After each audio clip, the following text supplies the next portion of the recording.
I walked into the cafe not quite knowing what to expect. I had planned and organized and crafted the entire thing. The note on my phone had gone through more edits than most of the essays I'd written, probably all the essays I'd written in college, most likely combined. I had the whole thing memorized, and I was really freaked out. I was really nervous. This was my first time sharing at a local storytelling event, and this wasn't one of the big ones. It was at a local cafe in Tacoma, Washington, 30 people's max. It was really well lit, and there was all this clanking coming from the back kitchen. I had been there as a participant, as a listener for a few months, long enough to know just how unique this space was. The people were down to earth, the stories were real, authentic. The applause at the end that every single person got was supportive and affirming. You could have a person get up and ramble for 7 minutes about who knows what. By the time they stepped off the stage, they were met with love and kindness, support and affirmation for what they had to bring. It was a really good place. And so I'm sitting there and my name gets pulled from the hat. It's my time to step on stage. And I get up there, my first time, and I start to tell this story about my grandma and the first car accident I'd ever been in. It was the first of 3 totaled cars, which to this day, none of them my fault. I'm a great driver. And everything went blank on me. I had already gotten started, but all of my transition statements, my key lines, my what to says, my go-tos, total blank. This perfectly crafted tale, gone. And so I just kept thinking, okay, what did the MC tell me? He said, know where you start and know where you end. And I knew where I was going to end. So by the time I got there, I stepped off stage, I was met with this applause that was loving and kind and supportive. And everyone in that room knew it wasn't the best story of the night, but it was my story. And that's what was being affirmed. I fell in love with that space. The supportive community, the people who told true, real, deep stories, sometimes of joy and sometimes of sorrow and pain. I think it held for me a lot of what I'd been missing in church and all of the church communities I'd been in, where you show up exactly as who you are. You take your heart out and put it right here and say, look, this is what I have. And that every single person is affirmed every single time.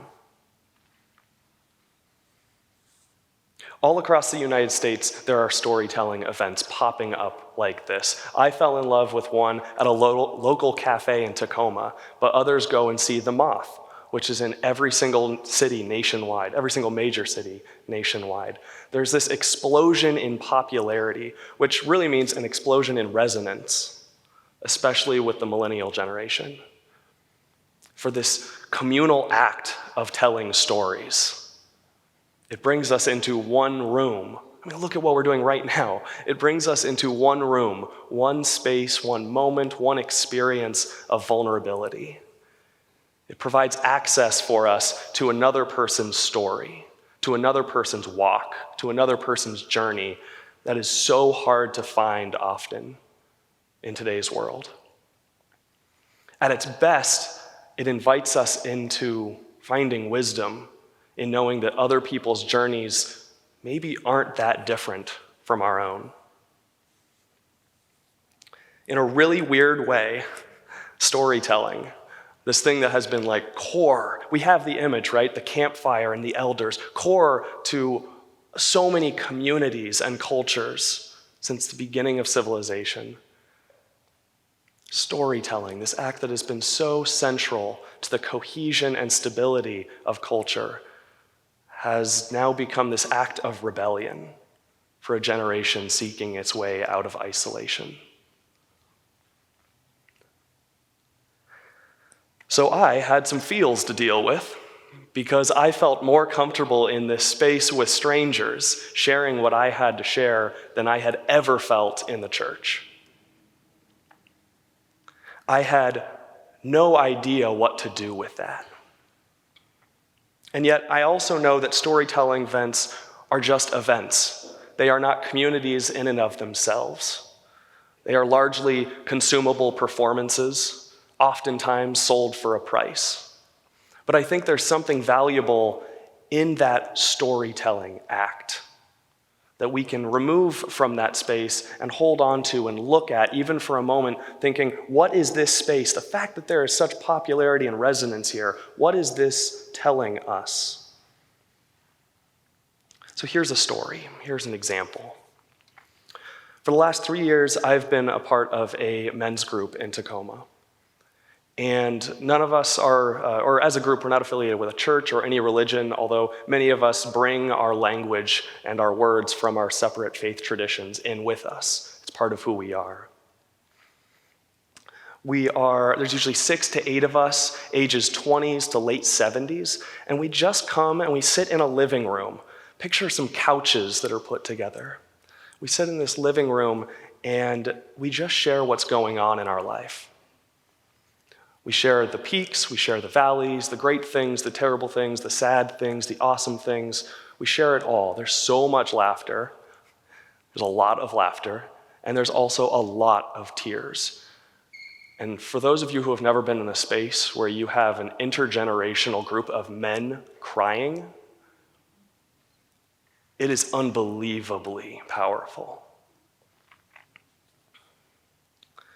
About 1.5 years ago, I needed them. I was going through a breakup, which is probably a little light to say. I was going through a breakdown of an engagement with my former partner, and I had no idea what to do.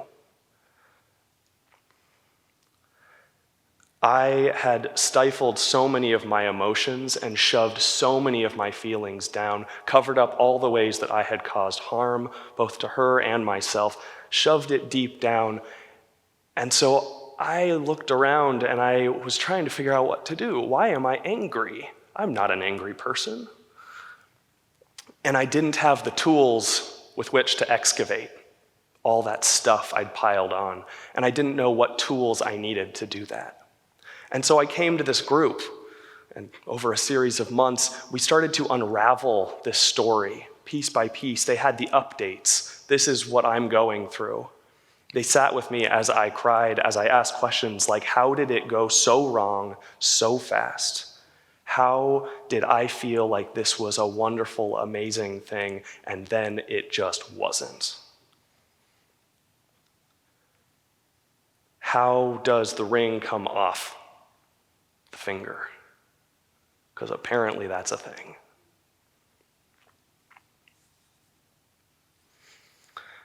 I didn't know what to do with those emotions, but that group surrounded me, wrapped around me, listened to me. They never told me what to do. I didn't get advice a single time.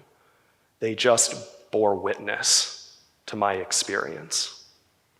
That group became the most beautiful communal embodiment of my spirituality. It became the place I went to feel like I was rooted deeper and connected to something larger than just myself. And since that moment, 1.5 years ago, when I'm sitting with this group and it all just started flowing, and the months after, since then I've been able to have the privilege of being introduced to several groups that operate in that way. And so today I want to share just a couple of the commonalities that I've experienced in these groups, because I really do believe that's what the church is called to do. I really do believe that the church is called to create spaces where vulnerability is directly embraced. Spaces where people can be held together. Spaces where people can be seen, and it doesn't matter what you do, what you're going through, you are affirmed. That was a message I did not receive in church much.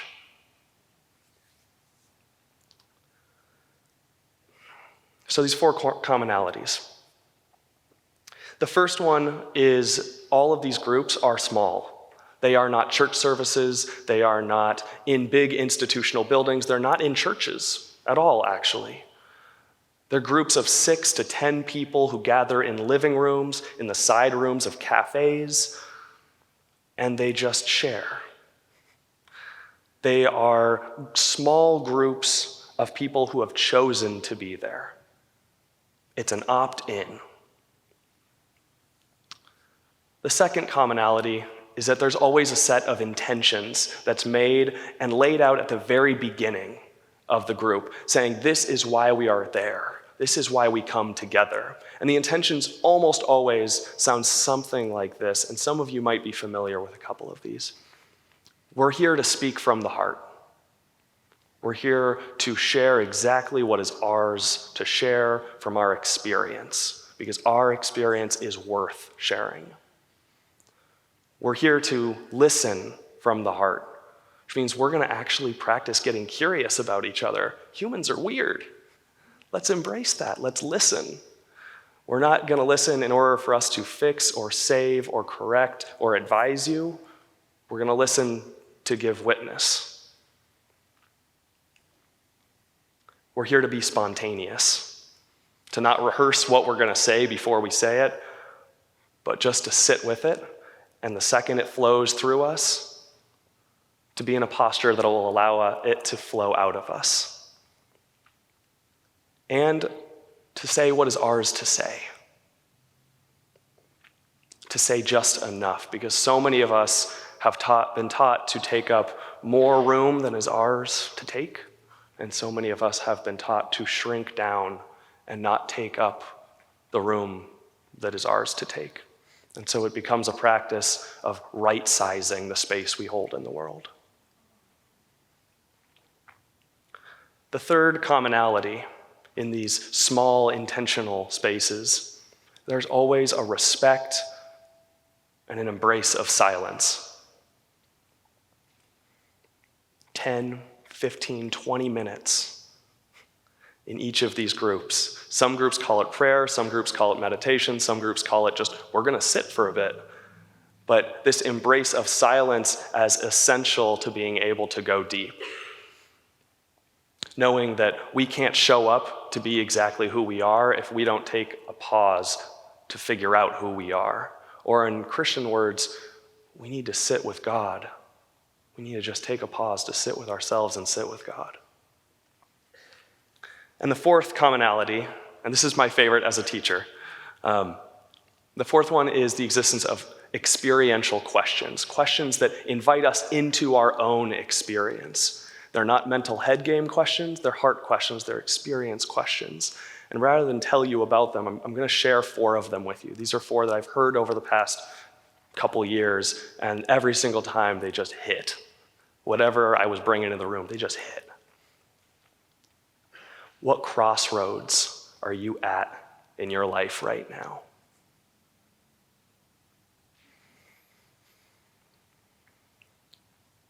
How are you experiencing struggle right now?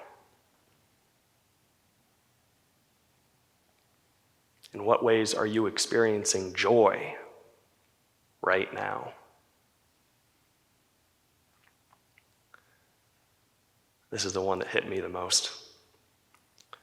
What story were you told when you were a child that is holding you back from becoming the person you most deeply are?